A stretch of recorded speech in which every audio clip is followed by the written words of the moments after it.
Hola amigos, welcome to Life for Living Well channel. Please subscribe to keep the channel going. You can also check us out by visiting our website on www.lifeforlivingwell.com. Sit down and enjoy the helpful topic for this week.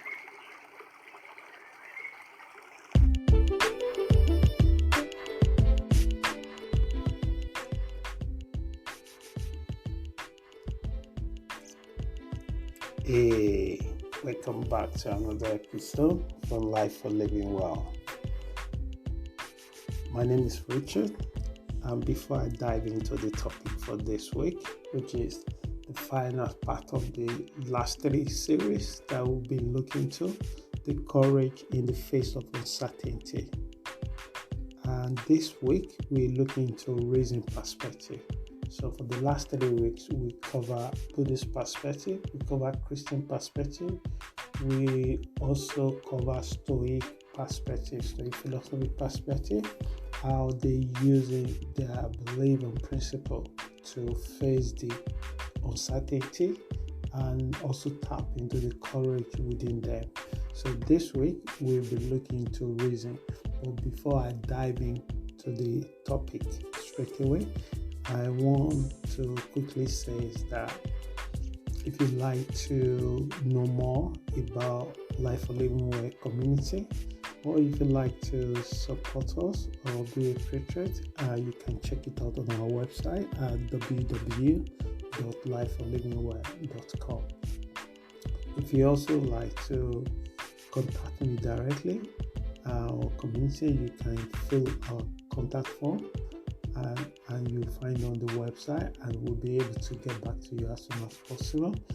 And also, if you need some inspiration about books and the books that are supporting most of these podcasts and articles on our website, you can also find it on our book page and say whether it can something you might like to read.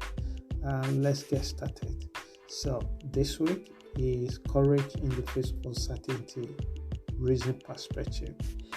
It is Albert Einstein that one asks a wide question. And what is that question? He asks, "It is a friendly universe?"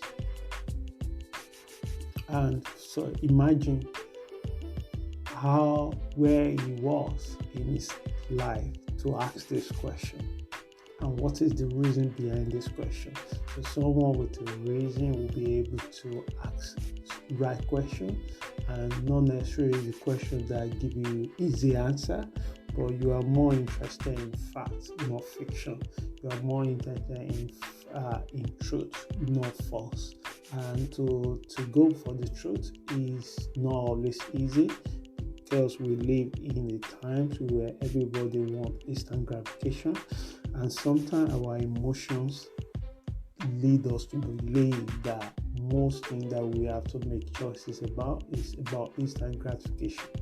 But when you embrace reason, you begin to tackle things in a totally different way. Not everyone derive a meaning from religion, spirituality, even philosophical practice such as Stoic. But certainly, there are people that are also use reason to develop and improve their courage.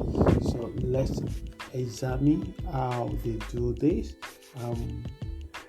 why you may be able to employ this into your own personal life and development relationship.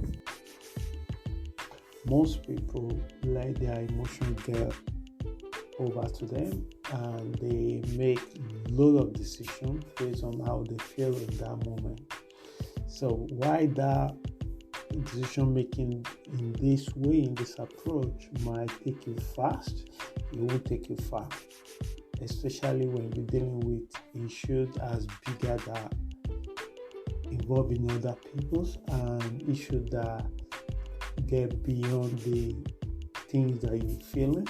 And if you don't take a step back and able to take the information your feelings is sending you, and then look into other things that is nothing to do with your feelings, and then put them all together, then you won't be able to make the best and the right decision for that appropriate event. So how do they do it? So these are the people most people call scientists. These are the people most people call academia. But not necessarily that you could have a curious mind. You could be more imaginative in your nature. You could just learn how to use a simple ambiguous question. You might come across as skeptical or critical, but the idea is what you're trying to do is to get deep into the root of the cause of the event rather than just blow away. There was a time that the people believed in the world that the earth is flat, and in Europe people can't take a boat to Africa because they were so afraid that they're going to ditch into the hell, and so they turn back. Until more information comes to them, have the map. Until they have more information about the way the world is, it changes everything they do. They're able to travel more, they're able to explore, they're able to take more adventure. They won't be able to do that. It's not because they are superhuman beings, it's because they have the accurate information in their hands. And for that information, they make the right judgment, the right decision to journey out of their little space. So imagine if there is no reason to know how to navigate the boat on the water, you won't go.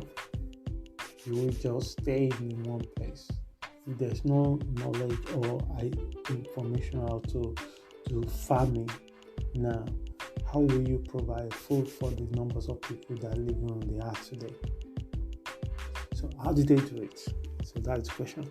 So let's take a look at how reason has been an engine mark of human development from the days of the Dark Ages to the modern time.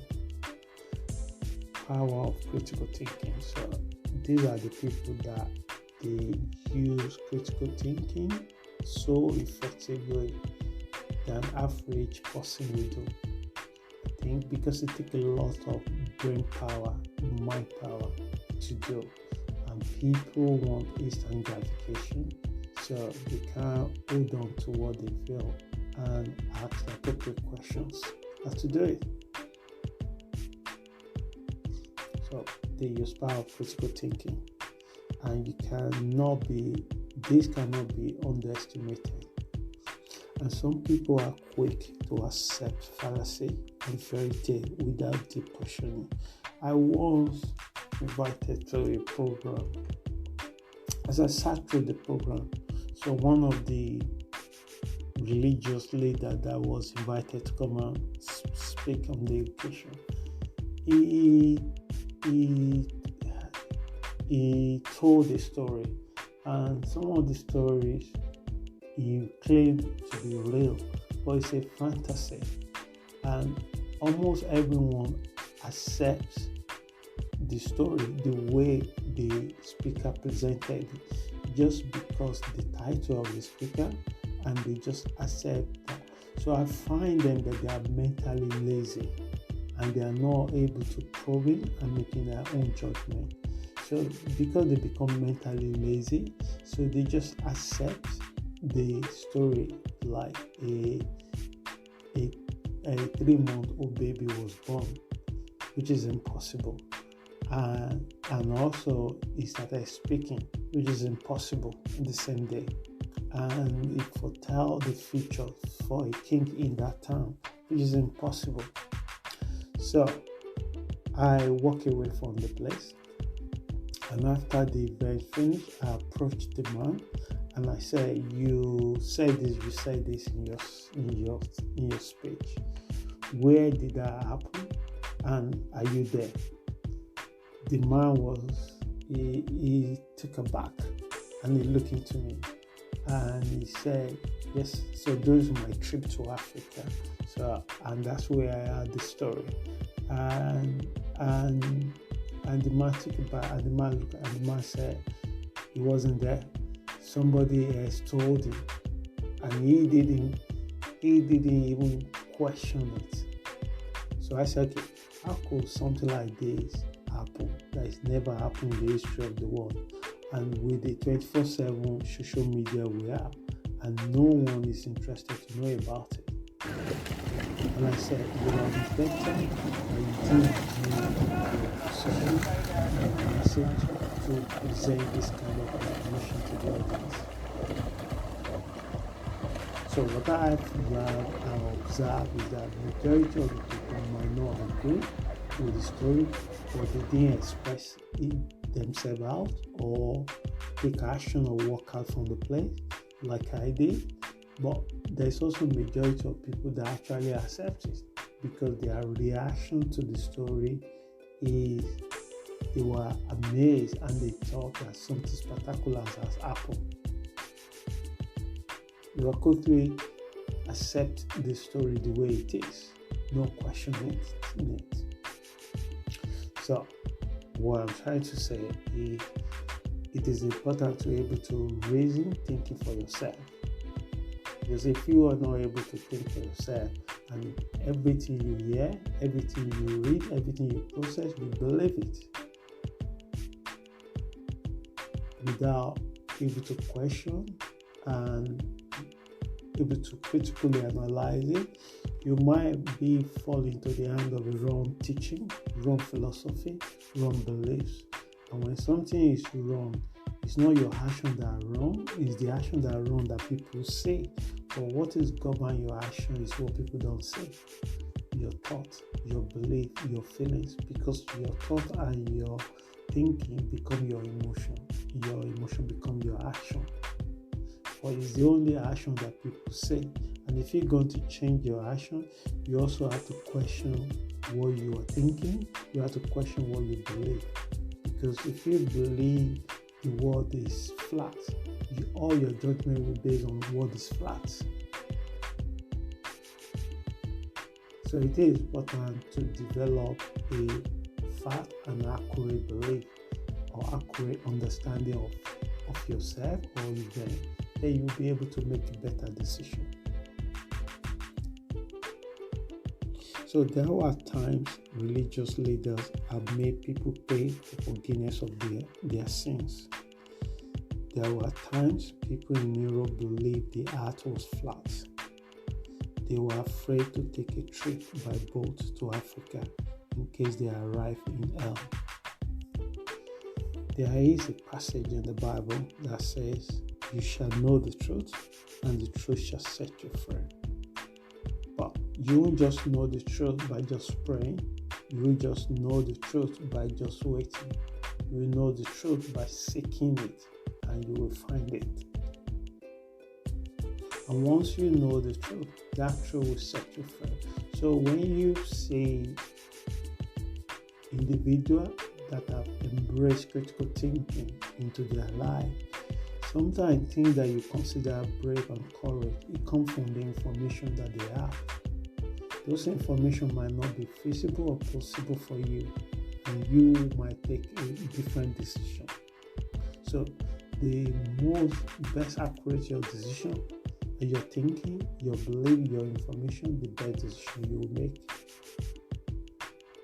So with appropriate use of reason, will help you to filter facts from fiction, which is hard for many people, that their emotion get hold of them easily in a situation where a few minutes box is all they need. Perhaps instant gratifications have made people more skeptical rather than critical thinking. The more problems you can solve, the more your courage will increase and have confidence in your ability.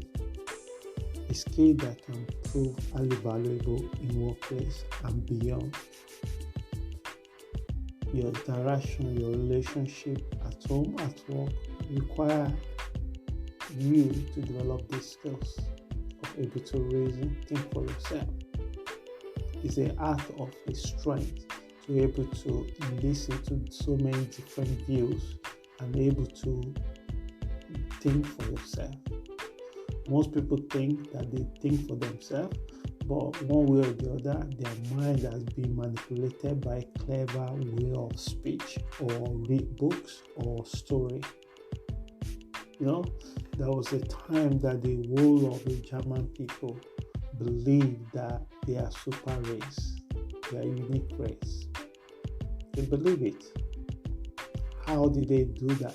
How did that happen? It could still happen now.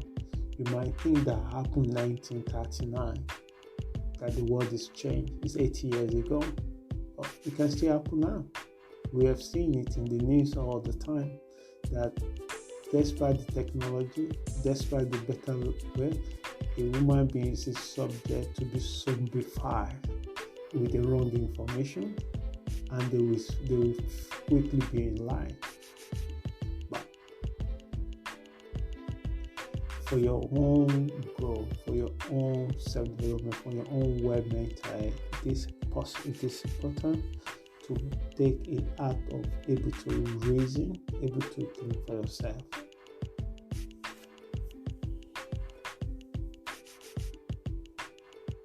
Even think about the COVID. Government says you should wear a mask. Everyone wear a mask. Government says you should not wear a mask. Everybody stop wearing masks. Even that the COVID stay outside.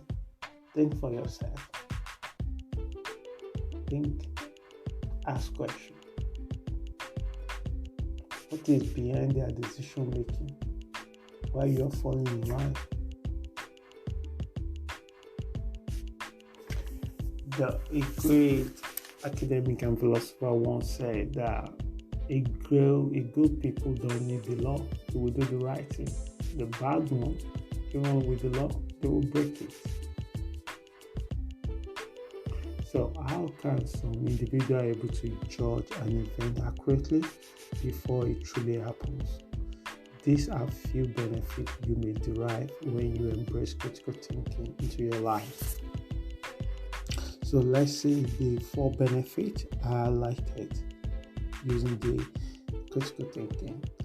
Effective communicator, you are able to enhance facts and relate to multiple worldviews through effective communications. Is anything that is essential skills that you will develop through this process. Is able to communicate with so many different kind of people. Communication is going to be your speech. It could just be images. It could just be sometimes it could just be other people's face expressions. Ability for you to take a step back and collect information from so many various sources and link them together. Ability to see the pattern and able to communicate it. I was invited to a dance class by a friend, and it was so magical how he translates his dancing skills to the teaching skills, because it's 2 different roles. One thing is to know how to dance really well. Another thing is to communicate that skills to someone that never danced before. And a few weeks later, they develop confidence and able to do the same thing that you were able to do. It's amazing. So the great teachers are not the ones that know everything. The great teachers are the ones that can communicate what they know and encourage you to expand it. So number 2, better decision making. Good analytical process without allowing sentiment and emotions override the facts. This is very difficult because we are a human being. We have feelings. We have our own preferences. We attach easily. We can be blindsided based on culture, race, preference, taste. But it takes someone that uses power of reason to take sentiment out of the equations and able to look at things in a variety of ways. Also, reason, you ask questions to reflect on events. People sometimes undermine power of questioning, and it could open a Pandora box. You'll be surprised. Sometimes a one question could make some people so defensive, and then you left the conversation. You wonder how could tell me more make someone so upset. It might nothing to do with you. It might be no one ever questioned them before, and the fact that they cannot offer explanation to your need to invest or your need to commit to them is also a thing that helps you to use their emotions, reactions to dig more if you needed to. And lastly, accommodating multiple worldviews. And this is very tough in our world because everybody have their own views about things, and we are not always in the same place. We are at different stages of life. Someone that is in stage 10 can only see things in stage 10. Someone in stage 1 can only see things in stage 1, and you will meet these people.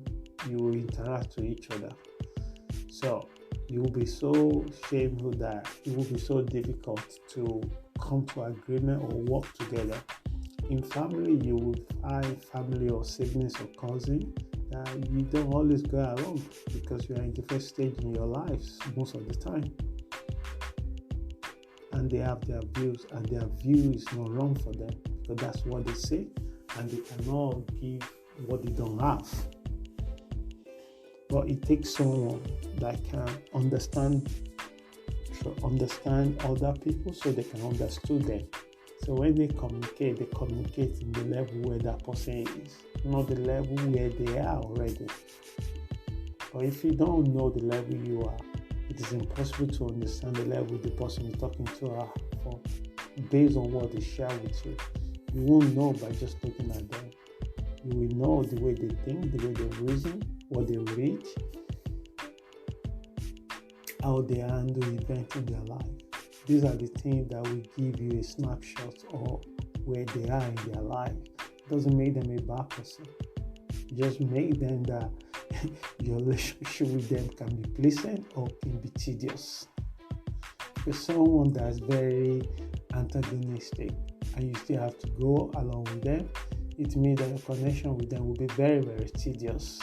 For someone that is very friendly, supportive, it means that your connection with them will be very pleasant.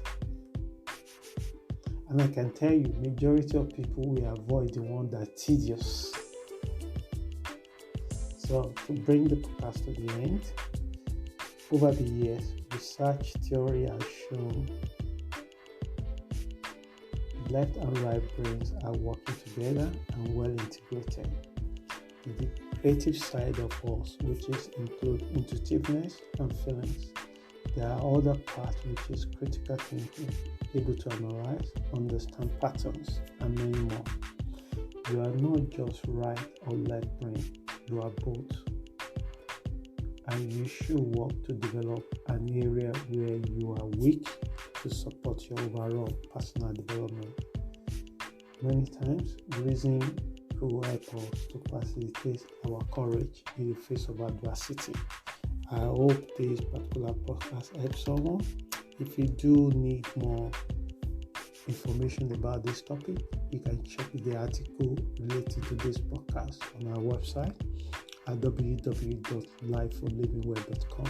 Every Tuesday, we publish an article every week on our blog, and you can follow it through and let us know what you feel and think.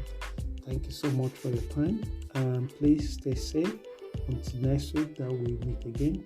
Have an amazing week and have a wonderful one. Ciao.